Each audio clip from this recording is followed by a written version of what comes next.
तो hello friend, Salman world talcum 2.0 में आप लोग फिर से स्वागत है। आज मैं फिर से आप लोग लेकर आया हूँ Y31 का मॉडल नंबर है, जो कि इसमें मैं आपको लाइट सेक्शन दिखाऊंगा, वीवो का है। तो हम चलते हैं डायरेक्ट बुर्नियो पे। फ्रेंड, आपसे एक ही बात का रिक्वेस्ट है कि आप हमारे वीडियो को जब भी देख रहे हैं तो वीडियो को हमारे देख कर स्किप करके मत देखिए, क्योंकि हम वीडियो में बहुत सारी ऐसी बातें बताते हैं जो आपको मालूम भी होगा, और कुछ बातें ऐसे भी होती है जो मालूम नहीं भी होगा। और दूसरी बात है फ्रेंड, ये हमारे चैनल को आप लोग सब्सक्राइब नहीं कर रहे हैं, तो फिर प्लीज़ आप लोग सब्सक्राइब कर दीजिए। हम आप लोगों के लिए कितना मेहनत करते हैं ये आपको भी पता होगा कि एक वीडियो बनाने में कितना मेहनत होता है। और मैं नहीं चाहता हूँ कि हाँ, जिस भाई के पास बोर्नियो नहीं है वो इस चीज़ को प्रॉब्लम को सॉल्व ना कर सके। तो हम यही चाहते हैं कि हर भाई के पास बोर्नियो का डायग्राम पहुँच जाए। तो ये आप ही लोगों के लिए मैं इतना मेहनत कर रहा हूँ। तो प्लीज़ फ्रेंड, आप लोग इस चीज़ को ध्यान में रख के थोड़ा सा हमारे चैनल को सब्सक्राइब कीजिए, क्योंकि आप ही के लिए हम ये बना रहे हैं। तो चलते हैं हम डायरेक्ट बोर्नियो पे। ये हमारा बोर्नियो है। तो ये हमारा बोर्नियो है और ये खुल चुका है। Y31 का जो डिस्प्ले लाइट सेक्शन होता है ये हमारा खुल चुका है। और हम चलते हैं कनेक्टर पे। तो ये रहा हमारा डिस्प्ले कनेक्टर। ये जो है ये डिस्प्ले कनेक्टर है, और इसमें तीन चीज़ आपको देखने को मिल रहा है। सबसे पहले तो आप तो देख ही रहे होंगे यहाँ पे कि ये हमारा जो लाइन है ये इस कलर का, ये एनोड का लाइन है। उसके बाद आप ऊपर के जो लाइन देख रहे हैं ये दो, ये कैथोड का लाइन है, और ये ब्राइटनेस के लिए आता है CACBC। तो फ्रेंड, ये नीचे से जो आपको दिख रहा है, नीचे से दूसरे नंबर पिन पे ये एनोड का, यहाँ पे आपको कंटिन्यूटी मिलेगा। जो भी रेंज को कंटिन्यूटी आएगा, वैल्यू आएगा, वो यहाँ पे मिलेगा आपको। अगर आप मल्टीमीटर को कंटिन्यूटी रेंज में सेट करके चेक कीजिएगा तो यहाँ पे आपको वैल्यू शो करेगा। उसके बाद यहाँ पे आप चेक कीजिएगा कंटिन्यूटी मोड में, तो आपको यहाँ पे बीप करेगा दोनों पिनों पे। तो ये बीप करेगा तो इसका मतलब ये नहीं फ्रेंड कि ये शॉर्ट हो चुका है। ये कैथोड ये नेगेटिव के लिए होता ही है, तो यहाँ पे आपको बीप करेगा ही करेगा। यहाँ पे आपको बीप नहीं करेगा ना, यहाँ पे आपको कोई क्या कहते हैं कि बिना वैल्यू शो करेगा। यहाँ पे वैल्यू शो होगा, वैल्यू नहीं शो कर रहा है तो फिर आपका ये रास्ता कटा हुआ है।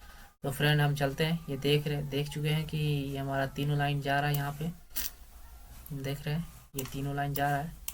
और फिर देखिए यहाँ पे इस लाइट आईसी पे आ रहा है। तो इस लाइट आईसी पे आ रहा है, तो हमें यहाँ पे ये जो लाइन आ रही है ये वाली, ये एनोड की लाइन है। यहाँ पे एक क्या कहते हैं फ्रेंड्स की रेसिस्टेंस होते हुए, कैपेसिटर्स होते हुए, डायोड से होकर ये बूस्ट कॉइल की तरफ जा रही है।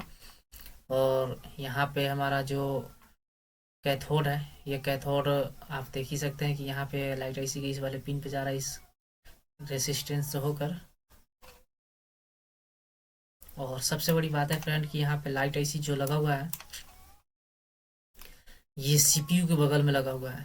तो आपको ये लाइट आईसी बहुत सावधानी से काम करना पड़ेगा, क्योंकि यहाँ पे अगर थोड़ा सा अगर मिस हुआ तो ये आपका फ़ोन डेड हो सकता है। 100% है कि आपका फ़ोन डेड होना ही होना है। तो अगर सावधानी थोड़ा सा आप नहीं कीजिएगा तो आपको बहुत ज़्यादा प्रॉब्लम्स को सामना करना पड़ेगा, जिसकी वजह से कस्टमर को आपको हो सके तो आप खुद पैकेट से भी पैसा आपको भरना पड़ेगा। तो इस मॉडल में आप थोड़ा सावधानी से काम कीजिएगा लाइट सेक्शन में। तो हम चलते हैं डायरेक्ट। अब लाइट सेक्शन कैसे काम करता है ये उस पर हम पहले बात करेंगे। तो ये हमारा सबसे पहले VPH पावर, ये जो है ये VPH पावर हमारा काम करता है। तो VPH पावर क्या होता है ये हम इस यहाँ से थोड़ा सा डिटेल यहाँ पे हम ले लेते हैं। सबसे पहले फ्रेंड, अगर हमारा कंटिन्यूटी सही है यहाँ पे इस कनेक्टर पे, डिस्प्ले कनेक्टर पे, तो हम जानेंगे कि मल्टीमीटर को DC 20 वोल्ट पे सेट करेंगे, और यहाँ पे हम वोल्टेज चेक करेंगे। जितना बैटरी चार्ज होगा यहाँ पे हमारा बैटरी शो करेगा उतना वोल्टेज। उसके बाद यहाँ पे अगर हमारा वोल्टेज शो कर रहा है तो फिर आपका नेगेटिव लाइन में ज़रूर 100% है कि नेगेटिव लाइन में आपको प्रॉब्लम होगा। क्योंकि अगर आपको आपको यहाँ पे फ्रेंड की अगर आपको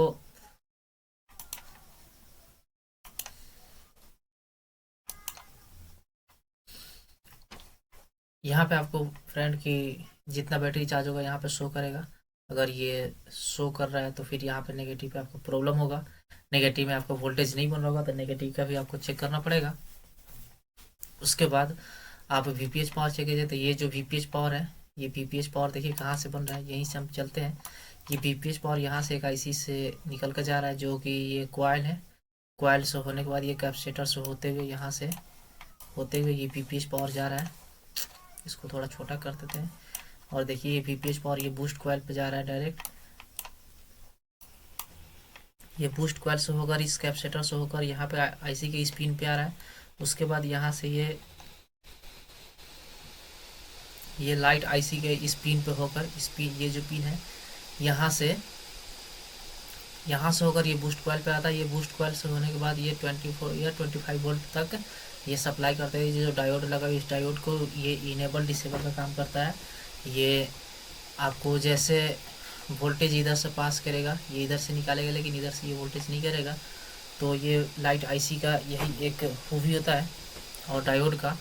तो देखिए फ्रेंड, ये डायोड यहाँ से होते हुए इस रास्ते से होते हुए, लेकिन हमें सबसे ज़्यादा मेनली प्रॉब्लम आता है लाइट आईसी में। तो ये जो रेसिस्टेंस होता है यहाँ पे लगा हुआ, ये रेसिस्टेंस ही हमारा ख़राब होता है। ये रेसिस्टेंस ख़राब होता है, फिर हमारा लाइट आईसी में प्रॉब्लम आ जाता है और लाइट आईसी हमारा काम नहीं करता। तो सबसे पहले फ्रेंड आप यहाँ पे रेसिस्टेंस पे चेक कीजिएगा, इसी का वैल्यू या तो बढ़ जाएगा या तो घट जाएगा, तभी जाके हमारा ये लाइट आईसी का वीपीएच पावर जो होता है ना वो ख़त्म कर देता है और ये हमारा जो प्रॉब्लम होता है लाइट आईसी का वो देखने को मिल जाता है। तो इस रेसिस्टेंस को फ्रेंड एक बार आप ज़रूर चेक कीजिएगा, क्योंकि इसी रेसिस्टेंस से 100 में से 90% आपको प्रॉब्लम सॉल्व इसी रेसिस्टेंस के से हो जाता है। तो यहाँ से होते हुए ये जा रहा है, ये रेडी एनोड जो डिस्प्ले कनेक्टर पे जा रहा है, आपको छोटा करके दिखा दे रहा है। तो देखिए फ्रेंड, यहाँ पे आपको देखने को मिलेगा इस तरह से। तो इस तरीके से है आपका Y31 का लाइट सेक्शन काम करता है। उम्मीद है कि आपको अच्छे तरीके से समझ में आया होगा। Thanks for watching friend.